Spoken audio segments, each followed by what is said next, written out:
Students, कैसे हैं आप लोग। आज हम लोग जो है fundamental unit of life lesson में से जो कि बायो का एक लेसन है पढ़ने जा रहे हैं। हम लोग सबसे पहले इसमें पढ़ेंगे रॉबर्ट हुक के बारे में, क्योंकि रॉबर्ट हुक ही वो साइंटिस्ट थे जिन्होंने सेल को जो है कर फाइंड आउट किया। सेल सबसे पहले तो ये बताना चाहते हैं कि जो स्ट्रक्चर ऑफ हनीकॉम्ब होता है, यानी कि जो मधुमक्खी का छत्ता होता है जिसमें बहुत सारे छोटे छोटे कंपार्टमेंट्स होते हैं, ठीक है ना, या जो कॉर्क होता है बार्क ऑफ द ट्री, तो ये हुआ 1665 में, जब रॉबर्ट हुक ने अपना सेल्फ डिज़ाइंड माइक्रोस्कोप से जो है उसमें देखा कि इस प्रकार का जो है कि बॉक्सेस जो है कि बना हुआ है सारे चीज़ में, चाहे वो कॉर्क में हो चाहे वो आपका हनीकॉम्ब में हो, तो उनको ऐसा लगा कि हो सकता है कि इंसान के शरीर में भी इसी प्रकार का जो है कि कंपार्टमेंट्स से जो है कि बना हुआ है। और उसके बाद में यहाँ पर जो है कि उन्होंने इस सेल वर्ड जो है कि नाम दिया सेल। सेल जो है कि ग्रीक वर्ड है जो कि आया हुआ है आपका, क्योंकि सेल मतलब होता है ग्रीक वर्ड में आपका होम या कंपार्टमेंट। अब यहाँ पर जो है कि दिया हुआ है, देखिए, what are living organisms made up of. तो हम लोग को सबको पता है कि जैसे आपने जूनियर क्लासेस में भी पढ़ा होगा कि जो लिविंग ऑर्गेनिजम्स होते हैं वो सेल के ही बने हुए रहते हैं। तो इसके लिए देखिए एक्टिविटी 5.1 में हम लोग जो है कि यहाँ पर देख सकते हैं 5.1 एक्टिविटी में कि यहाँ पर इसने कहा है कि let us take a small piece from an onion pulp. जो ऑनियन का बल्ब होता है उसको छील कर जो कटोरी जैसा हिस्सा रहता है उसके अंदर वाला पोर्शन में जो है हम लोग एक झिल्लीदार होता है उसको जो है कि फोर्सेप्स की मदद से, फोर्सेप्स यानी कि छोटा चिमटा की मदद से, जो कि हम लोग लैब में यूज करते हैं, उसके मदद से हम लोग जो है कि उसको निकालते हैं, जो कि एकदम पानी जैसा झिल्ली होता है। और उसके बाद में हाँ, या तो फिर हम लोग अपने चमड़ी में से भी जो है कि निकाल सकते हैं, जो कि एपिडर्मिस यहाँ पर लिखा हुआ है। और फिर उसके बाद concave side inner layer of the onion में से निकाल सकते हैं। उसके बाद इसको जो है कि तुरंत वाच ग्लास यानी कि कटोरी जैसा चीज़ में जो है कि हम लोग तुरंत रखेंगे वहाँ जहाँ पर जो है कि वो ग्लास का बना हुआ रहता है छोटा सा कटोरी, और उसमें जो है कि आपका पानी होना चाहिए। This will prevent peel from getting folded और getting dry.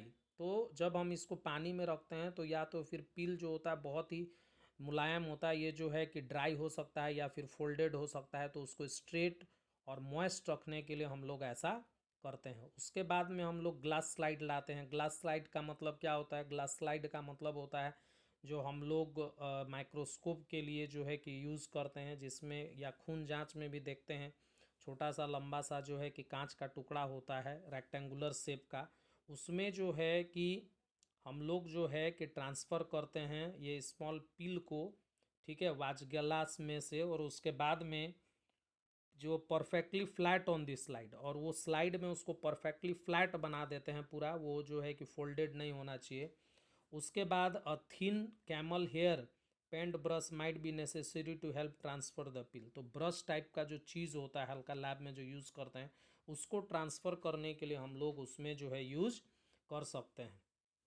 Now we put a drop of safranin solution on this piece of by a cover slip. Cover slip की मदद से हम लोग सैफ्रेनिन नाम का जो है कि सब्सटेंस उसमें जो है कि यूज कर सकते हैं। इसमें जो है कि ये बात का ध्यान रखना है कि उसमें बबल्स वगैरह नहीं निकले उसमें से, while putting cover slip with the help of the mounting needle के हिसाब से यूज करते हैं। उसके बाद में टेम्प्रोरी माउंट बनाकर हम लोग जो है क्या करते हैं कि इसको माइक्रोस्कोप के अंदर रखते हैं। यहाँ जो है कि माइक्रोस्कोप दिख रहा है आपको, यहाँ आपको आईपीस दिख रहा है, बॉडी ट्यूब दिख रहा है, कोर्स एडजस्टमेंट। तो आईपीस से हम लोग देखते हैं, पहले हम लोग जो है जो मिरर है यहाँ बेस है, उसके बाद में स्टेज दिया हुआ है तो स्टेज पर हम लोग यहाँ रखते हैं, और उसके बाद में जो है कि कोर्स एडजस्टमेंट करते हैं, और आपका जो है कि लेंस को ठीक उसके ऊपर लाकर हम लोग देखते हैं।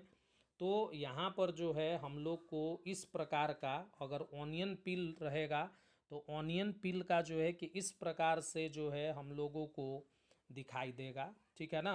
अगर हम लोग सैफ्रेनिन का क्यों इस्तेमाल किए हैं, इसलिए इस्तेमाल किए हैं क्योंकि अगर हम लोग सैफ्रेनिन का इस्तेमाल नहीं करेंगे, यूज़ नहीं करेंगे, तो आपका क्या होगा कि ये जो है डार्क जो आपका सेल्स आपको नहीं दिखाई देगा अलग अलग, और न्यूक्लियस और सेल मेम्ब्रेन, ये सब चीज़ जो है पूरी तरह से सेपरेट आउट नहीं होगा। और अगर हम लोग जो है कि इसमें अगर हम लोग स्किन का पार्ट लिए हैं तो उसमें थोड़ा सा डिफरेंस जो है कि दिखाई देगा, इसमें थोड़ा सा रेक्टेंगुलर टाइप में होगा और उसमें जो है कि सर्कल टाइप में होगा। व्हाट आर दिस स्ट्रक्चर्स, तो यहाँ पर आप देख सकते हैं कि ये स्ट्रक्चर्स क्या हैं। तो ये जो है कि स्ट्रक्चर्स जो है कि एक दूसरे से सिमिलर जो है दिखाई देते हैं, और ये जो है कि एक बहुत बड़ा स्ट्रक्चर बनता है जैसे कि ऑनियन का बल्ब, यानी छोटा छोटा टुकड़ा को लेकर जो है कि एक बड़ा जो है आपका ऑनियन बन रहा है। तो इसमें जो है कि ऑनियन बल्ब ये जो है कि different size,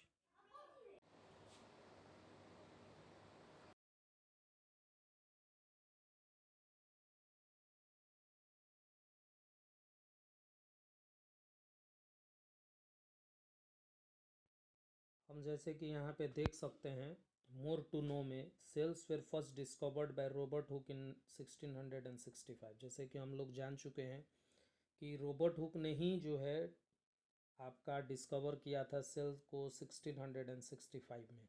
he observe the cells in the cork slice with the help of the primitive microscope, ये भी पढ़ चुके हैं। लेकिन जो लिविंग सेल है वो ल्यूवेन होक ने 1674 में फाइंड आउट किया था with the help of improved microscope. तो इनका जो माइक्रोस्कोप था वो रॉबर्ट हुक का माइक्रोस्कोप से थोड़ा सा इम्प्रूव्ड था, और उन्होंने जो है कि पॉन्ड वाटर में से फ्री लिविंग सेल्स का जो है कि डिस्कवरी किया। वो गए तालाब में पानी लेकर आए तो उन्होंने देखा कि एकदम सिंगल सेल्स जो बहुत ही माइक्रोस्कोपिक होते हैं, उन्होंने माइक्रोस्कोप के अंदर देखा कि वो जो है कि फ्लोट कर रहे थे वाटर में और चल फिर रहे थे। तब उनको पता लगा कि ये जो सेल्स हैं ये जो है कि फ्री लिविंग सेल्स हैं। फ्री लिविंग सेल्स मतलब सिर्फ एक सेल का बना हुआ रहता है, सारा चीज़ वो एक सेल से ही करता है।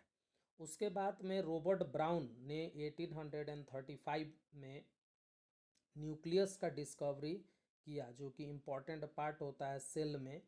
तो centre part of the cell होता है, सीपीयू ऑफ द सेल होता है, तो वो जो है कि आपका रॉबर्ट ब्राउन ने डिस्कवरी किया। फिर उसके बाद में पुरकिंजे ने साइंटिस्ट थे 1839 में, उन्होंने टर्म कॉइन किया प्रोटोप्लाज्म। ये सब हम लोग जो है कि लेसन्स में चलेंगे तो बाद में देखेंगे। ये वन वर्ड का क्वेश्चन है कि प्रोटोप्लाज्म जो नाम दिया गया वो पुरकिंजे द्वारा दिया गया है सेल और न्यूक्लियस के बीच में, ठीक है। जो आपका लिक्विड मैट्रिक्स होता है या सेल मेम्ब्रेन के अंदर विथ सेल प्लस साइटोप्लाज्म को हम लोग प्रोटोप्लाज्म कहेंगे, और ये जो है कि पुरकिंजे ने दिया था। और उसके बाद में सेल थ्योरी फिर लिखा गया कि प्लांट्स और एनिमल्स जो है कि वो सेल से ही बने हुए रहते हैं, और सेल जो है वो बेसिक यूनिट ऑफ लाइफ होता है। तो ये दो बायोलॉजिस्ट द्वारा जो है कि सेल थ्योरी दिया गया था, सेचलेडन 1838 में और सैचुएन ने 1839 में। The cell theory was further explained by Virchow. Virchow ने 1855 में और उसको इलाबरेट किया, और ये भी बताया कि जो भी सेल्स और बाहर आ रहे हैं वो उसके लिए प्री एक्सिस्टिंग सेल्स होना चाहिए। कहने का मतलब है कि अगर बाप होगा तभी बेटा पैदा लेगा, एक सेल का होना जरूरी है पहले। With the discovery of the electron microscope in 1945 it was possible to absorb and understand the complex structure of the cell and its various organelles। अब क्या हुआ कि पहले जो है कि लाइट माइक्रोस्कोप हुआ करता था जो कि 30 to 40 टाइम्स जो है कि बड़ा कर देता था ऑब्जेक्ट को। फिर उसके बाद में जो है कि कंपाउंड माइक्रोस्कोप हुआ जो कि 400 जो कि 400 to 500 टाइम्स जो है कि बड़ा कर देता है। और अब जो है हम लोग के पास इलेक्ट्रॉन माइक्रोस्कोप आ गया है जो कि 400,000 to 500,000 टाइम्स जो है कोई भी छोटा सा चीज़ को एकदम जो है कि क्या कर देता है, बड़ा कर देता है। उसके बाद में जो है हमारा डिस्कवरी हुआ आपका मैग्नीफाइंग ग्लासेस का, जो कि माइक्रोस्कोपिक वर्ल्ड में एक बहुत बड़ा ये था। ये जो है कि सिंगल सेल जो है कि आपके उसके बारे में पता चलने लगा, जैसे कि एक सेल में ही पूरा ऑर्गेनिज्म रहता है। आपको जो है कि जैसे अगर हम ह्यूमन बींग्स की बात करें तो ह्यूमन बींग्स में बहुत सारा millions and millions of cells से बना है। सेल से जो है कि टिश्यू बनता है, उसके बाद टिश्यू से ऑर्गन, फिर ऑर्गन से ऑर्गन सिस्टम, जैसे ह्यूमन बींग्स में 6-7 ऑर्गन सिस्टम होता है, तब जाकर एक ऑर्गेनिज्म बनता है। वो कॉम्प्लेक्स ऑर्गेनिजम्स होते हैं, मल्टी सेलुलर ऑर्गेनिजम्स होते हैं। लेकिन यहाँ पर जो है कि एक सेल से ही जो है कि ऑर्गेनिज्म बनता है, और ये बहुत छोटे होते हैं, बिना माइक्रोस्कोप के जो है कि दिखाई नहीं देते हैं। जैसे हम देख सकते हैं एग्जाम्पल में दिया हुआ है, एमोबा हो गया, क्लेमेडोमोनस हो गया, पैरामेसियम हो गया, बैक्टीरिया हो गया। तो ये सब को हम लोग जो है कि यूनिसेलुलर ऑर्गेनिजम्स कहते हैं। क्यों कहते हैं यूनिसेलुलर ऑर्गेनिजम्स? क्योंकि ये एक सेल के ही बने हुए हैं, और बाकी जो दूसरे तरफ हैं हम लोग जो हैं कि मल्टी सेलुलर हैं, क्योंकि हमारा जो सेल है वो हमारा जो बॉडी है, सॉरी, बहुत सारे सेल से जो है मिलकर बना हुआ है। ठीक है। तो अब जब सेल की हम बात करते हैं, जो मल्टी सेलुलर ऑर्गेनिजम्स में जो सेल रहते हैं, जरूरी नहीं है कि वो एक जैसा ही सेल हो और गोल हो। अलग अलग तरह का जो है कि सेल जो है हमारे शरीर में जो है कि पाया जाता है, मल्टी सेलुलर ऑर्गेनिजम्स में पाया जाता है। जैसे कि हम यहाँ फिगर में देख सकते हैं various cells from the human body. जैसे कि अगर हम लोग बात कर रहे हैं यहाँ पे, देखिए स्मूथ मसल सेल्स, तो ये मसल्स में पाया जाता है जो स्मूथ सेल्स है। फिर ब्लड सेल्स हमारे ब्लड में पाया जाता है। नर्व सेल्स, जो कि हमारे शरीर में जो सेंसरी नर्व होता है वो जो है ब्रेन तक कैरी करने के लिए इम्पल्स को जो है कि ये यूज होता है नर्व सेल का। फिर फैट सेल है। फिर बोन सेल है, आपका स्पर्म है जो कि मेल रिप्रोडक्टिव में पाया जाता है, गैमेट है मेल गैमेट, और ओवम फीमेल गैमेट। तो ये सारा जो है कि सेल है। तो वेरियस टाइप्स के जो है कि सेल जो है लिविंग ऑर्गेनिजम्स में पाए जाते हैं। और उसके बाद जो है अलग अलग सेल्स का अलग अलग शेप एंड साइज भी हो सकता है, और अलग अलग फंक्शन भी हो सकता है। तो जब से आपका जो ऑर्गेनिज्म कॉम्प्लेक्स हो जाता है तो सब का जो है अलग अलग सेल का अलग अलग फंक्शन होता है। जैसे हार्ट में जो सेल्स होते हैं, कार्डियक मसल्स जिसमें होता है, टिश्यू बने हुए रहते हैं, उसमें जो सेल्स है वो अलग रहेंगे। जो माउथ में सेल्स हैं वो अलग रहेंगे। जो स्टमक में डाइजेस्ट के लिए सेल्स बनाए जाते हैं। तो इस प्रकार से जो है अलग अलग तरीके का जो है कि सेल्स पाया जाता है। हम यहाँ क्वेश्चंस देख लेते हैं, इसको आप लोग कर लीजिएगा कि who discovered cells and how, why is the cell called the structural and functional unit of life. क्यों कहा जाता है structural and functional unit of life? Because all the functions of the body, जितने भी फंक्शंस है, is done by the cell only, and the structure of our body is given by the cell only. क्योंकि structure हमारा bone देता है, और bone जो है वो सेल से ही बना हुआ